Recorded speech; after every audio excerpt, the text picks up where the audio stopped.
Oh, hello there. Welcome to First Chapter Fridays, presented by the East Baton Rouge Parish Library. Every Friday, we'll read the first section of a teen book and give you a sample. Today, I'm reading Basketball or Something Like It by Nora Raleigh Baskin. The Clinics. Hank. Hank heard everything while he was brushing his teeth, getting ready for bed. His parents were downstairs talking about him, again, and basketball, again. Don't think they don't do it on purpose, Hank's dad was saying, clanking and clinking. That's ridiculous, his mother's reply. Hank could hear their voices moving around the kitchen and into the living room and back. His mother was cleaning up from dinner, which explained the clinking and clanking. Why else would they schedule this basketball clinic at the same time as soccer?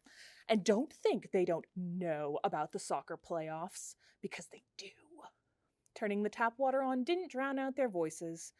Hank stared at himself in the mirror, his mouth foamy with toothpaste.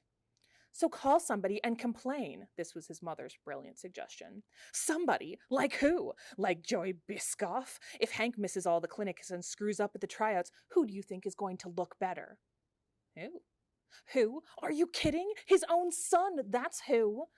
Upstairs, Hank spit his toothpaste in the sink.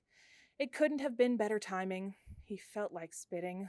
He imagined his parents could see him, only it wasn't the sink, it was the floor, right in front of their faces. He imagined they would stop talking about him all the time. Stop talking about basketball or baseball or whatever season or whatever sport they felt Hank should be getting more playing time and playing a better position. You mean Tyler Biscoff? Hank's mother asked. The question answered her own question. Hank is 5 times better than Tyler Biscoff. 10 times. His father was silent. Hank figured he was making that face. The face that says, "Isn't it obvious?" As in, isn't it obvious that Joel Biscoff would want Hank Adler to miss all the pre-tryout clinics and screw up completely and be cut from the travel basketball team so his kid would have a better chance? And that is obvious why he scheduled the clinics for Wednesday night, soccer night. Hank's parents had the conspiracy theory down to an art. Well, somebody should say something, Hank's mother said again, this time a little more quietly. Then he heard his mother's determined footsteps leave the room. Oh, God, Hank thought. He felt a headache coming on. No, he definitely had a headache already. He knew just what his mother was going to do, and Hank knew, even if his mother didn't, that was exactly what his father wanted. She was going to call somebody. Probably not Tyler Biscoff's dad, who was on the basketball board, but somebody. Somebody's mom, maybe, and get them all worked up. Maybe 2 or 3 other select moms from the soccer team, and then she'd go in for the kill. He wasn't sure how it worked exactly because she did all her heavy phone calling during school hours.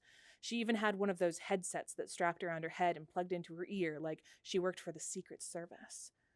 The only thing was for certain. Hank knew she'd make a big stink, and they either would or would not change the dates for the clinic or change the time of the soccer playoffs for the entire county.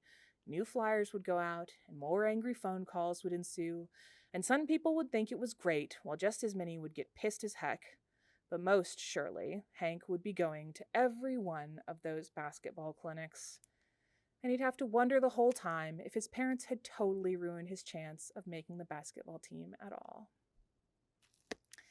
So if you would like to hear the rest of Basketball or Something Like It by Nora Raleigh Baskin, you can give us a call and you can pick it up at any of our 14 library locations. Have a great Friday.